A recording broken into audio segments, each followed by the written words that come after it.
The aggression of Caucasian men is one of the terrible problems in the world. And the aggression of African American men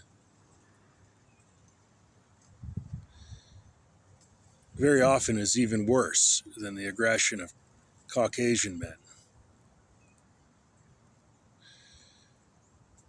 Because the African American men, while they are seeing some of the terrible aspects of the aggression of Caucasian men, the African American men are aware of it. They are not offering a viable alternative because they're always pushing for more racial integration.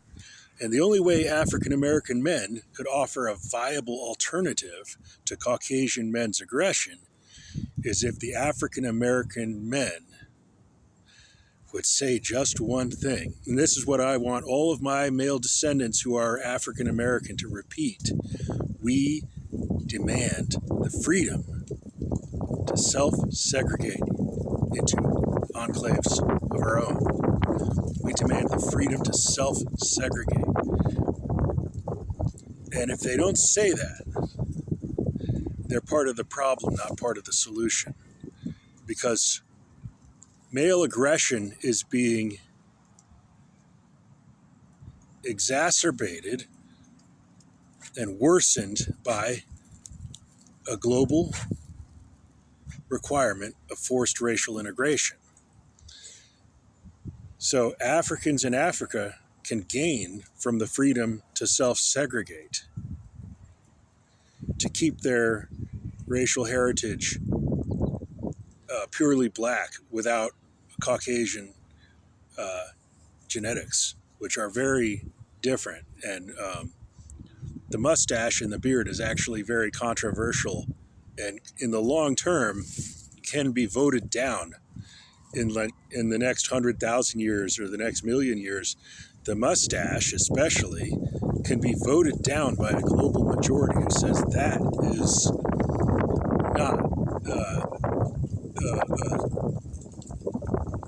not an aesthetically pleasing choice to have, to evolve hair on your upper lip. And whether you shave or not is beside the point. So African American males who are biological descendants of me, unplanned by the way,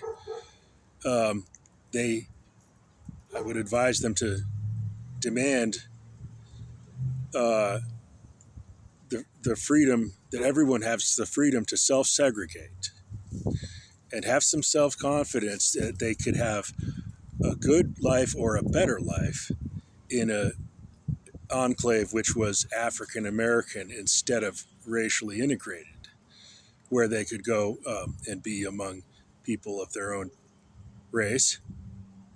And that's also something for Caucasian men that they should always repeat, that they also demand the freedom to self-segregate. And every individual doesn't have to choose segregation, but the option should be there for everyone to have that option to choose self-segregation. So,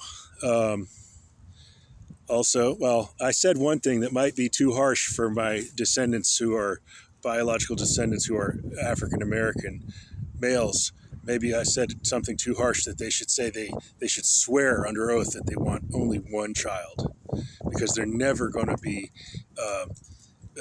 performing cognitively at my level, and they cannot be like their biological father. Or if they're my grandson, they cannot be like their biological grandfather who's 99% Northern European. They cannot be like performing at my level of cognitive achievements. But that doesn't mean that their worthiness is only going to be good enough for one child, possibly two.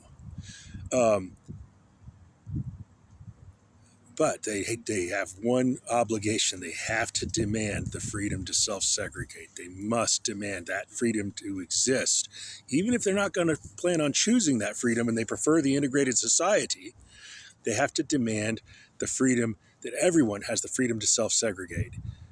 And if they don't, well, they're going to be no different from the others, and they're not very big, is what I'm told. They're not very large, and they were not with the most prestigious, largest, strongest, and most athletic African American partners. They were actually descended from smaller than average on the African American side, and so these are not going to be very large men.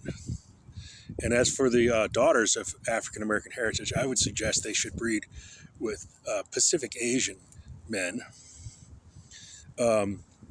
because of the aggression of Caucasians and the aggressions of African Americans men is only going to be more drama. And so if I have African American daughters and African American granddaughters, I recommend they choose Pacific Asian men instead of either African American or Caucasian. And if they chose their father, or if I'm their grandfather, I'm not going to criticize that choice. But my jaw is too small, and there's actually no no. I don't want to be biased and just say choose Caucasian men. I would say choose brain size. Or if a man looks really good and he's really large, that's also a good combination. But if they're not very large and they're not very good looking, if they have to be exceptionally, they should be exceptionally large and exceptionally good looking. Or it's better to prefer a less aggressive,